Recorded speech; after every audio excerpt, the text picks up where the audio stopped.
I'm fascinated by insight. You know, there we go. You're stuck with a problem. You haven't been able to figure out a solution. It may be completely driving you crazy. It's been bothering you for a long time. And then you're in the shower one morning and you're not even thinking about it at all. And all of a sudden, out of the blue, bam, you get this flash of insight. And it is not a coffee can hitting your head. And I'm fascinated that it's really different than just getting an idea.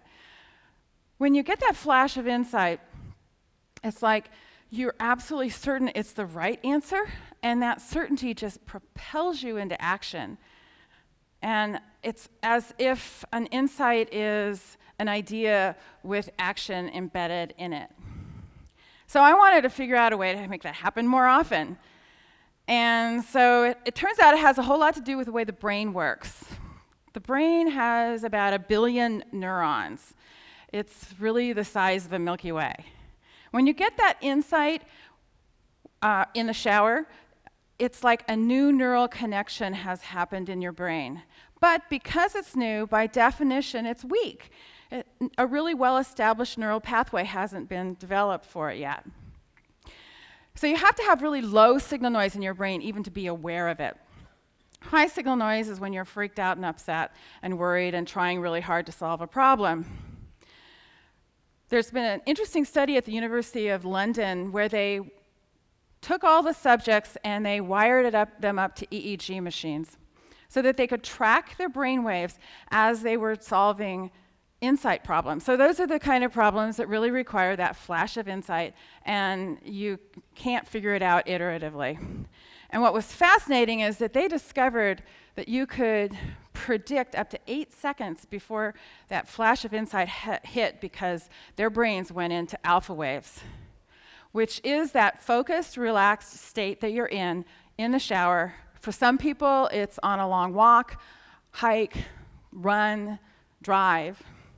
And so I'm going to show you today and take you through a technique that's easy, 6 simple steps that will increase your chances to have that kind of aha in the shower.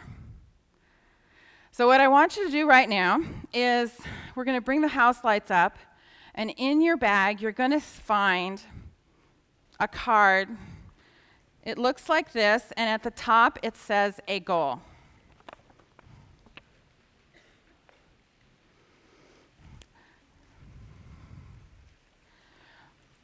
Rustle, rustle, rustle. And there's also a pencil in there, or you can take out your own pencil and pen. I'm going to have you write some things on these cards.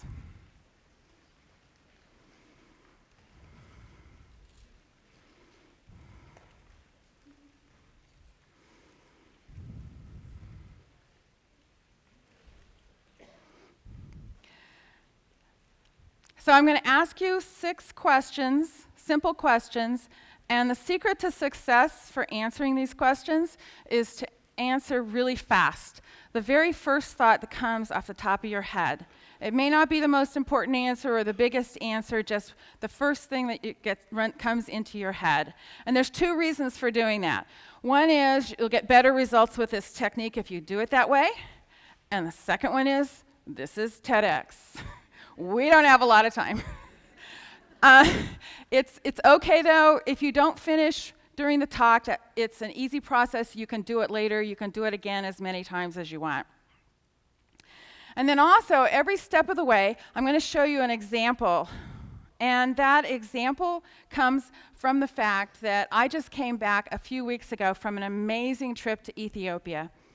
I was there as part of a delegation of 9 people visiting charitywater.org's wells in northern Ethiopia in really remote villages.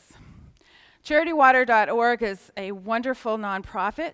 It is dedicated toward providing safe drinking water to people all over the world who don't have any.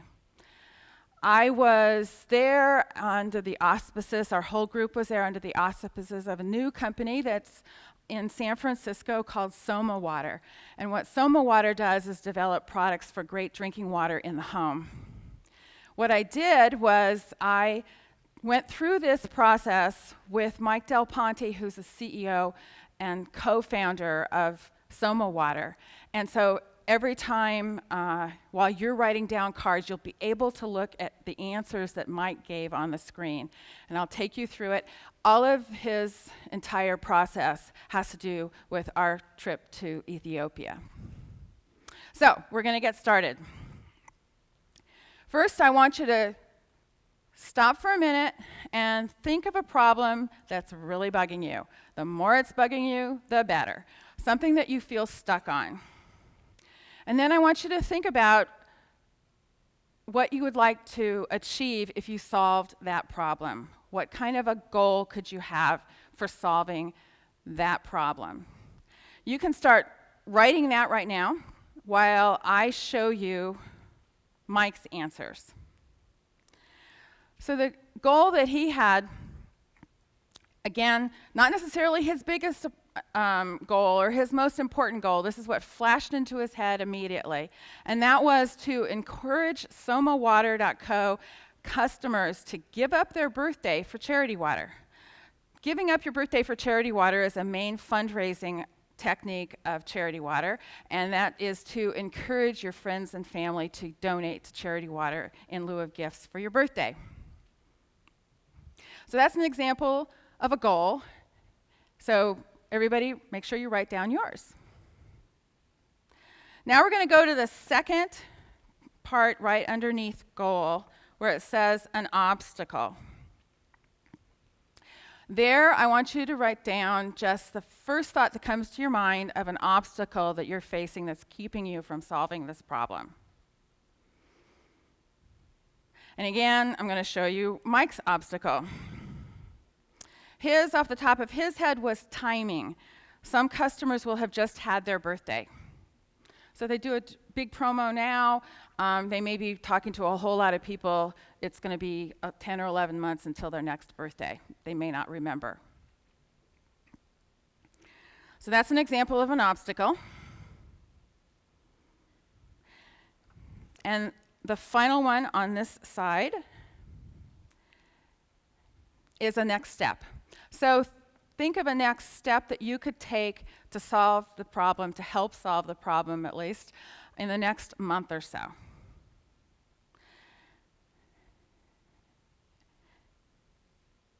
And again, Mike's next step was plan an announcement for the Soma community.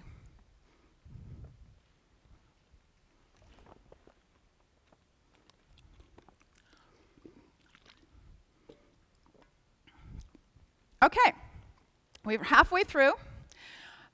You'll notice that this piece has perforations. I want you to take the card, the side that what you just wrote on, turn it over, and tear apart your cards.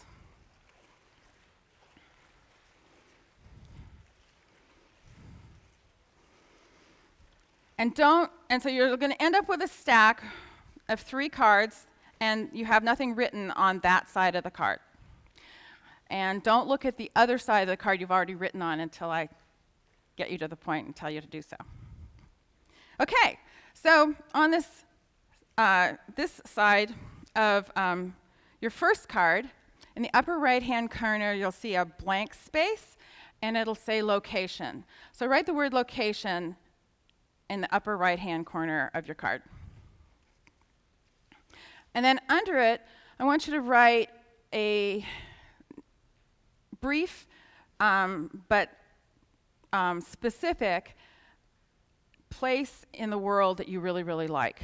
So not just Yosemite, but the Mist Falls up to the Mist Trail up to Vernal Falls. Not just beach, but a specific beach that you really like, not just a city, but maybe a favorite cafe or museum or park in it. And you can start writing those now. And also, underneath of it, you're going to write 2 words or phrases on why you like it. And I'll show you an example from Mike.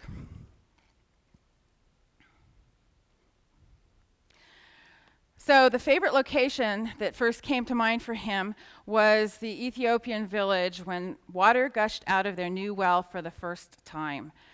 So we were able to go and visit villages that already had wells, and we were there for the celebration of the opening. We went to some villages that don't have wells yet, and then we went to this first one, which was, they had the drilling rigs from Charity Water already there, and we got to see the water come out for the first time.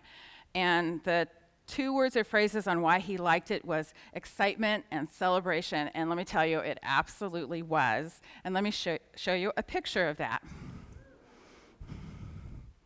Charity Water provides these rigs all over the world. It's amazing to watch what's going on. This was very exciting and very celebratory. The entire village was there, and we were surrounded by dozens and dozens of wonderful children.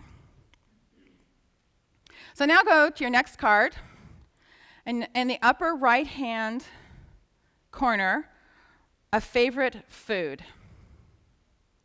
Again, be precise but brief in terms of what it is. So instead of Italian food, it might be your grandmother's lasagna she served on Sundays. It may be the extra grande with extra guacamole and sour cream burrito at your favorite taqueria in the Mission, that type of thing. Again, 2 words or phrases on why you like it. And the favorite food that came to mind immediately for Mike was avocado mango smoothie in a tiny Addis shop. And the 2 words were bright and delicious. And these were amazing. I'll show you the picture. Huge, really thick, and that avocado layer tasted like the best creamy whipped cream you could have ever imagined. Now go to your last card. We're almost finished.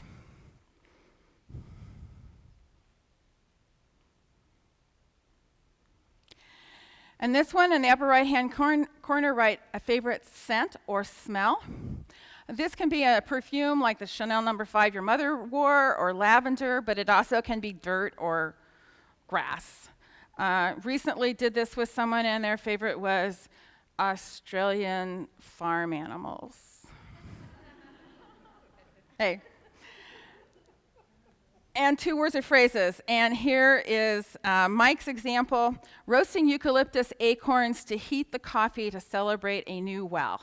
So we went to all of these celebrations. There was always coffee. Coffee started in Ethiopia. We drank, there were no Starbucks around or Pete's or anything, but we drank fabulous coffee the whole time we were there. And it was unexpected and unforgettable. And here is a picture of us being served coffee at one of the celebrations.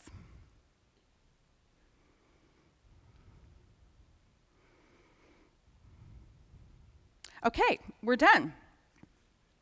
What I want you to do right now is go ahead and take your cards, and I'll give you a little bit of time here to look at the front and the back of your cards. On these new neural connections, it's really helpful if you look at the front and the back of your cards for at least a week every day. One of my favorite ways to do it is also to take my cards for a walk. I do this all the time. You can use it. This is a specific way you can use your cards, but I'll even take a to-do list and put a different to-do item on a card and turn them over and put different favorite things on it and take it for a walk. What usually happens is I'll start walking and I'll maybe stop, pull out a card, look at the front and the back, and I'll think, got nothing. And then I'll put the card back, I'll start walking about 10 more steps and something will hit me.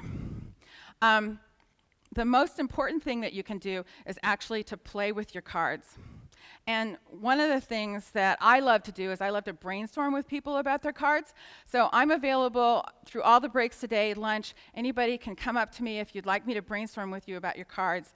I did it with Mike, and what's come out of that has been that picture of the water well and the water coming out of it looks like a birthday candle to me. And we started talking about that and the whole idea of birthday wishes and having birthday wishes all throughout the year for Charity Water and Soma. So he's in the process of putting all of that type of thing together. So again, the most important thing you can do is play with your cards. It lowers your signal noise in your brain when you play and have fun. And just play with it. And also, especially, do not take them too seriously. So have fun.